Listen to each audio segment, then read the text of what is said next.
Welcome to Iranian American Institute. My name is Sohrab Chamanara, and I'm a member of this Iranian American Research Institute. We're not a big institute, but we are some Iranian American who've been for a long time friend, and we have been watching all these activities regarding the opposition with the Iranian regime for the last 30 years. And we have come to a conclusion ourselves that what could be the solution of resolving this Iranian problem, as you may call it. To introduce myself um, very briefly, I'm an engineer and I have been graduated for 50 years from University of London, and I have worked in Iran 10 years before revolution and 9 years after the Iranian Revolution of 1979. I came to United States in 1989, and I had my green card before that, and then I became a citizen just a few years after that.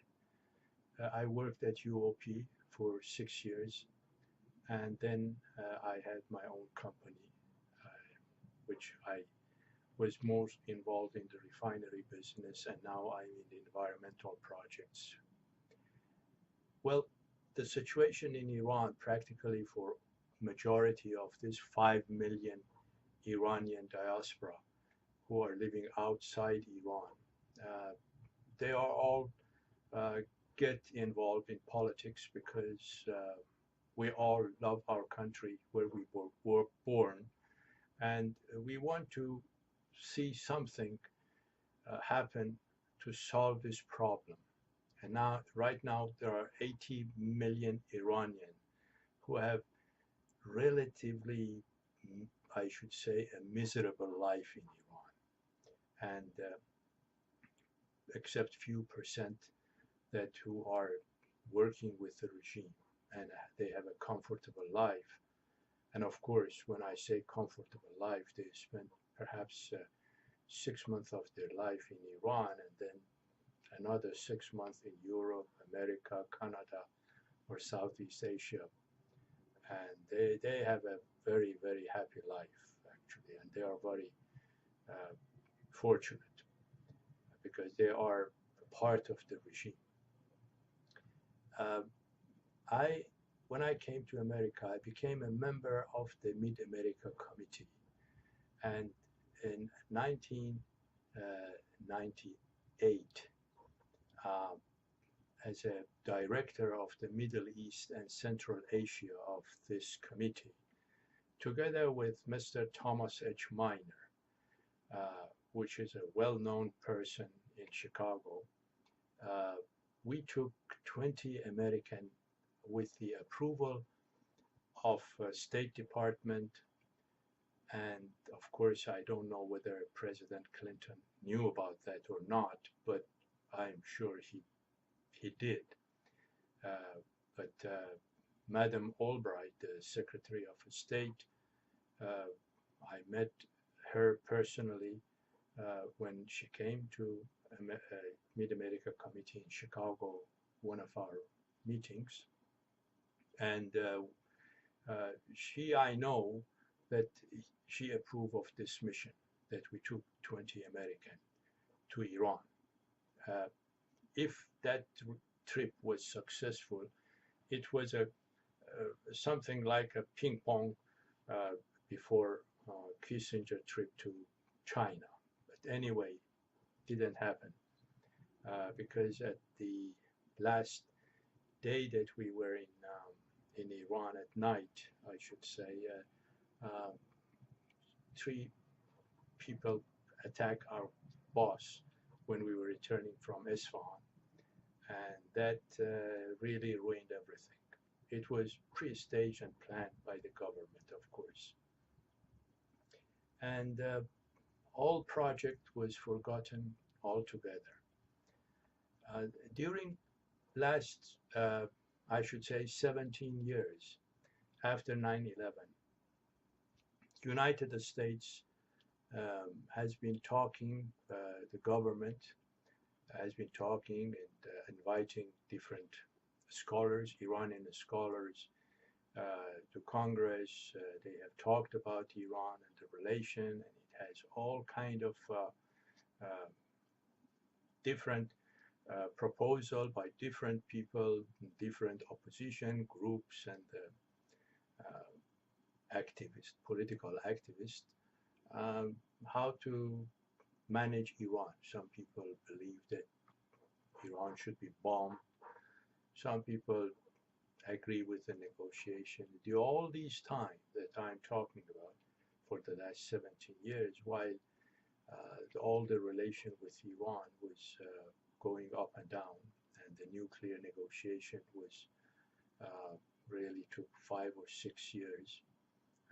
We in the American Iranian American Institute together, we are not a big organization. Our members are 15 or 16 people in the United States and perhaps few in Europe and a few in Iran. They're either in prison or they are really a silent people. Anyway, um, what we did, just we registered our organization as an Iranian American Research Institute in Washington. And we have a website, and the address is very simple: www.iranianamerican.info. And what we want to do is not to change the policy of the American government or system. We are just asking our senators, representatives, to consider our proposition. Our proposition is very simple.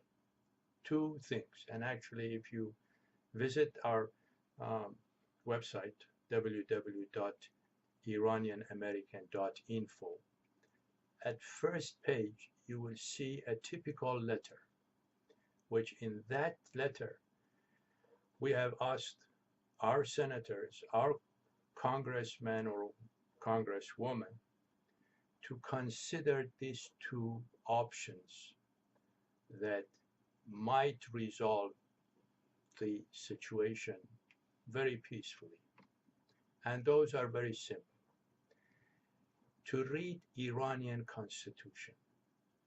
It's a very simple request from our senator. Of course, I have sent the same letter to my Illinois senator, and my senator has promised me that whenever this debate comes to the floor of the Senate, he will consider my proposition. As I said, it has two items in it.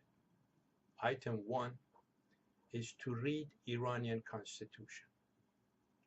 For that matter, we have put Iranian constitution, the English version of the Iranian constitution, and highlighted in red those items that you should read and find out what is in our constitution. You don't have to read the whole constitution, which is a very lengthy one. It has 9-page introduction. Don't have to read that. Just read one sentence. And all the items we have highlighted. Of course, if you like, you can read the whole constitution, but if you don't have time, you might spend only 10 minutes to read the constitution. And when you object the Iranian regime, why you are in Syria and why you are in Yemen, why do you interfere in the affair of Afghanistan, then if you read the constitution, you will find out why. The second request that we have is about sanctions. All the sanctions for the last 39 years not only hurt the Iranian regime, the Islamic State, but I should say it has helped them. It's a very dangerous claim, I know that, but just listen to me. You put sanction, I mean, when I say you, I mean you, the American government. You put sanction in Iran, whereas these 20 Americans who went to Iran, they witnessed that whatever they needed, any American product, it is there. The big sign of Caterpillar is in Shiraz Avenue near Vanaka Square. And you say, how come? I mean, what do they do here? Caterpillar, one of the biggest manufacturers of the earth-moving machinery, has a big office in Iran. What happens really in this sanction? Caterpillar is not allowed to export. The Illinois company, one of the biggest world companies, is not allowed to export to Iran. What will happen? They will export some of their equipment to Indonesia. And from Indonesia, it goes to Malaysia. And from Malaysia, it goes to a private port in Iran, which is run by Sepah, the one that you have put sanction on them. And then it is sold in Iran. And equipment which is worth $1 million is sold in Iran for $5 million, $4 million, whatever I know, they sell it with 100%, 200% over invoice. Where does that money go? It's not only Caterpillar. Whatever you need in Iran, American product, you can get it. But with a price of 100%, 200% over the invoice price. All these over invoice goes to the bank account of the elite of Iran. Who are these elites of Iran? These are the people that you supposedly have put sanction on them. And these people have account in American banks, Canadian banks, European banks, all over the world. Not even offshore. No, in just the British banks. So, by this sanction that United States has imposed on Iran for the last 39 years, you have made hundreds of billionaires with a saving account of billions of dollars all over the world from this Iranian elite.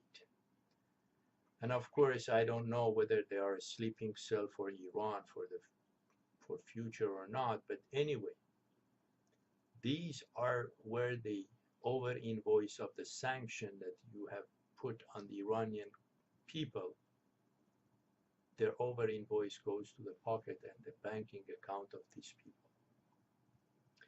You will not find any major Ayatollah or any major elite of Iranian regime who doesn't have property or a bank account or a resort housing in Europe, United States, Canada, and all over the world.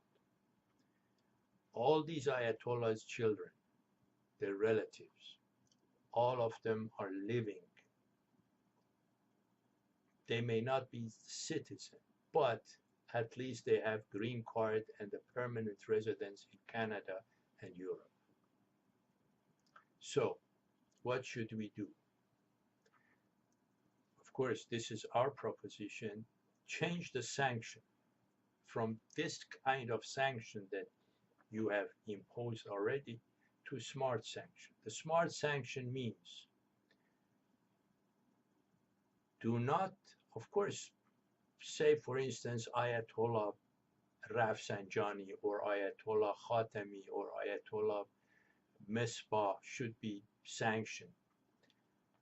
But you forget their children, their relatives, and their associates. And it's a very simple job for CIA and FBI to identify these people very simply and then put sanction on them, not the people of Iran. This is what we call smart sanction. I give you another example. Just I don't know whether it was 6 months ago or last year, the managing director of the Central Bank of Iran, Mr. Khavari, took $3 billion. I don't know what you call it, embezzlement or stealing or what, took it to Canada. Everybody knows that. Even the government has claimed that they know that. And now, of course, Mr. Prime Minister Trudeau is a very fine gentleman and a very decent person. Has he ever asked, where is this $3 billion gone to Canada? If I want to give you an example, perhaps I have to sit here and give you a list of hundreds of these people whom I know. But I am sure CIA and FBI and everybody knows all these people. For instance, the government itself, the government of this present president, Mr. President Rouhani, comes and says, during Ahmadinejad presidency, $700 billion, they don't know where it has gone.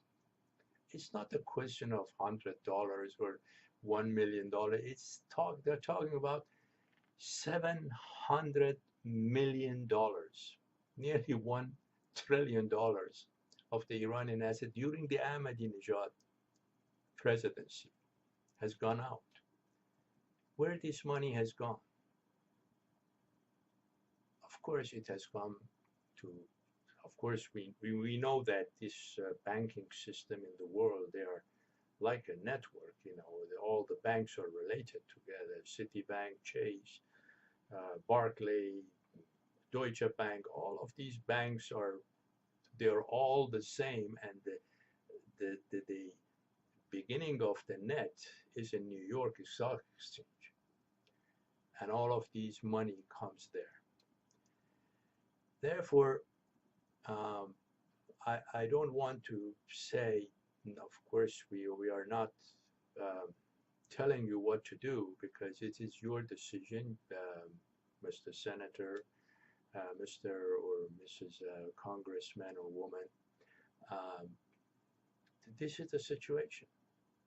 And if you want to change anything in Iran, you just do these two things. Read the Constitution of Iran in English, which we have put in this website, and also consider a smart sanction. For that matter, I have, of course, with the help of the institution, we have put together a book called 2020, The Fall of Islamic States. In this book, of course, all the chapters are starting the history of Iran and how Iran, Armenia, and Israel historically were the oldest nations in the Middle East. There were no other nation except these three. Armenia and Iran and Israel. All these countries that you see, they have been created perhaps in the last 100 years, 150 years. They were not in existence. They were all either colony of the Ottoman Empire or the British Empire, and then they came to existence in the last 200 years, and some of them since 1970. But these three countries were the oldest nation. Of course, the book gives you a brief history. What's the Shia, what's the Sunni, and what is Wahhabi of Saudi Arabia. And the fight in the Middle East is between Shia and Wahhabi, and Sunni got nothing to do with this. Of course, 90% of the Muslim in the world are Sunni, and maybe 9% are Shia, which are in Iran, north of Afghanistan, and Azerbaijan, and Iraq. Um, some of them are in Syria and Yemen, and this is 9% of the whole Muslim population, and 90% of them are Sunni, like Indonesia, Malaysia, India, Pakistan. They are all Sunni, and then 1%, very small amount, are in Saudi Arabia, who are Wahhabi. And the fight in the Middle East is between Shia and Wahhabi. Sunni got nothing to do with it. And in our opinion, when you say Shia Sunni, it's just as far as we know, that we know what's going on in the Middle East. It's a laughable.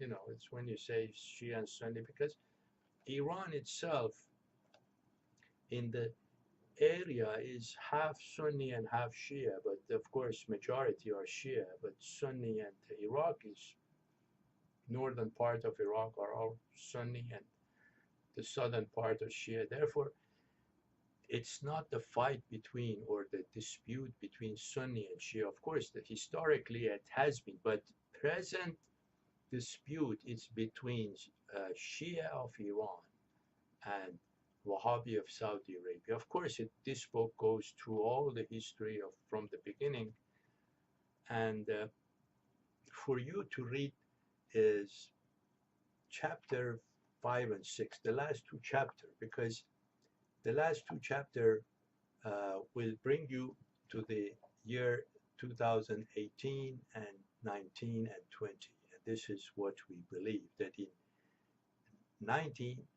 in 2018, all these slogans in Iran should change to constitution. Item 1 for you to read in that letter. In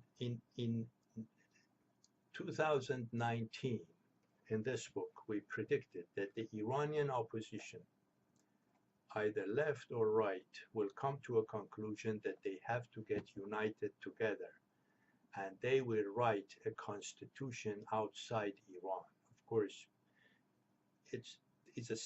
there are samples of constitutions that we have put in another website for the Iranian to read for all these opposition, because whether you are pro-kingdom or republic or left or right, or you have any idea that which is different from other Iranian, you have to get united together by writing a constitution. And we would like you to read this constitution and compare them. That's what we say to our Iranian diaspora, that they have to get united by having one constitution among themselves. And this constitution should be the slogan of the people protest in Iran. And when they protest that they want a change of constitution, and if the America makes that a must rather than changing the regime, they have to request a change of constitution. And how we can persuade the American to have this request from the Iranian regime and put the sanction over them, a smart sanction, if they do not change the constitution, because it's not only bad for the Iranian people, but also if you read the constitution, you will find out what a miserable constitution it is, as far as both Iranian and American concern. We will continue our conversation in the more videos, but this is only an introduction of our problems, and I hope I really sincerely hope that the American politician, people in Senate and people in Congress and administration, the White House, uh, to read this book, which is online actually. You can read it online. And if you don't have time to read all the history of the Middle East and what happened to these countries, just read the last two chapters, which is only 20, 30 pages. And after that, we are ready to talk more about this future of Iran and the relation between Iranian American and the Iranian diaspora and what we really hope happen to Iran. Thank you very much.